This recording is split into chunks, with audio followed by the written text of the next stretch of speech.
ഞങ്ങൾക്ക് ഏറ്റവും പ്രധാനപ്പെട്ട ഒരാളെയാണ് ഞങ്ങൾ ഈ നടപടിയെടുത്തത്. ഞങ്ങൾക്ക് ഏറ്റവും അടുപ്പമുള്ള, ഏറ്റവും ബന്ധമുള്ള, പാർട്ടിയുടെ മുൻനിരയിൽ നിൽക്കുന്ന ഒരാളെ രക്ഷപ്പെടുത്താൻ ഞങ്ങൾ ഒരു ശ്രമവും ഞങ്ങൾ നടത്താതെ, ഒരു പരാതിയും ഇല്ലാതെ സ്ത്രീയുടെ അഭിമാനം കാത്തുരക്ഷിക്കാനാണ് കോൺഗ്രസ് ഈ തീരുമാനമെടുത്തത്. അത് കേരളത്തിന്റെ രാഷ്ട്രീയ ചരിത്രത്തിൽ അടയാളപ്പെടുത്തുക തന്നെ ചെയ്യും. ഒരു സംശയം വേണ്ട.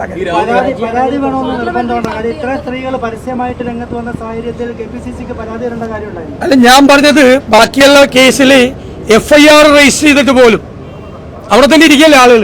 അതല്ല, ഇപ്പോൾ ആരോപണം ഉന്നയിക്കുന്ന ആളുകൾ അവരുടെ പാർട്ടിയിൽപ്പെട്ട, ഞാൻ എന്നെ കൊണ്ട് പേര് പറയിപ്പിക്കാൻ വേണ്ടിയിട്ടാണ് താങ്കൾ ശ്രമിക്കുന്നത്.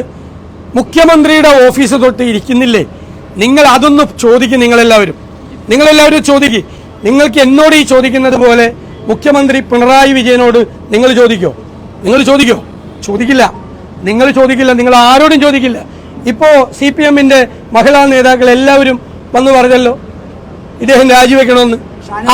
അവരാരും കേൾക്ക്, ഞാൻ പറയണ കേൾക്ക്, ഞാനല്ലേ സംസാരിച്ചുകൊണ്ടിരിക്കുന്നത്, എന്റെ പറഞ്ഞിട്ട് വയ്യ. അവരെല്ലാവരും ഈ CPM നേതാക്കൾ ഇത്രമാത്രം ആളുകൾ, ഒരാളല്ല, രണ്ടാളല്ല, മൂന്നാളല്ല, നാലാളല്ല, അതിനേക്കാൾ കൂടുതൽ ആളുകൾ CPM-ൽ ഒരു നടപടിയെടുക്കാതെ, ഒരു നോട്ടീസ് പോലും പാർട്ടി കൊടുക്കാതെ അവരവിടെ ഇരിക്കുമ്പോൾ ഇത്രയും ധീരമായ തീരുമാനം ഒരു പാർട്ടി എടുത്തെങ്കിൽ അതാണ് കേരളത്തിലെ കോൺഗ്രസ്. അത് അടയാളപ്പെടുത്തിയ അതുപോലെ മറ്റു വനിതാ നേതാക്കൾ പലരും അത് അവരുടെ അഭിപ്രായം പറഞ്ഞു. ഞങ്ങൾ എല്ലാവരുമായിട്ട് ആലോചിച്ച് പ്രായോഗികമായ തീരുമാനമെടുക്കും. അതൊക്കെ കേരളത്തിൽ ഈ CPM ആണ് ഈ സ്ത്രീകളെ സൈബർ അറ്റാക്ക് ചെയ്ത് തുടങ്ങിയത്, ഒരു കൾച്ചർ ഉണ്ടാക്കി വെച്ചത്. ഞാനെന്താ കഴിഞ്ഞ ദിവസം പറഞ്ഞത്? ഒരു സ്ത്രീ പോലും സൈബർ ഇടത്തിൽ ആക്രമിക്കപ്പെടരുത്. ഒരു പരാതി കൊടുക്കുന്ന സ്ത്രീ പോലും ആക്രമിക്കപ്പെടരുത്.